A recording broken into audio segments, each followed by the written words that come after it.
انسان کو اللہ تبارک و تعالیٰ نے عقل بھی دیا ہے اور شہوت بھی دیا ہے. عقل یہ صرف انسان کے پاس اتنی بڑی دولت ہے کہ دوسرے تمام حیوانات میں یہ چیز نہیں ہے. عقل کا مطلب صرف دماغ ہی نہیں ہوتا، عقل کا مطلب صحیح اور غلط کو پہچاننے کی تمیز.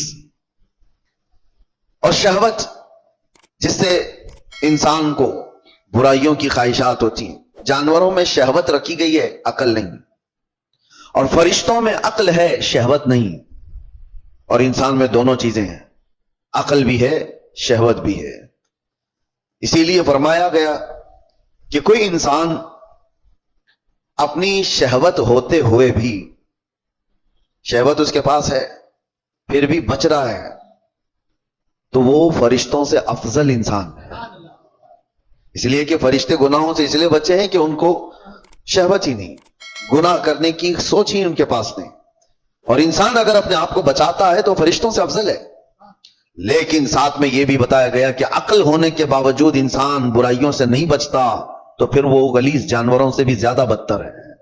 جانور اس لیے نہیں بچ پاتا کہ اسے صحیح اور غلط کی تمیز نہیں ہے. جانور بڑے تھوڑے سے ہو جائیں تو ان میں ماں باپ کا رشتہ نہیں ہوتا، بھائی بہن کا رشتہ نہیں ہوتا. بچے بڑے ہو جانے کے بعد وہ ماں سے، بہنوں سے ایسا کوئی رشتہ نہیں ہے جس کے ہاں حدود ہیں. اس لیے جانوروں کے ہاں وہ کوئی بات ہی نہیں رہ جاتی.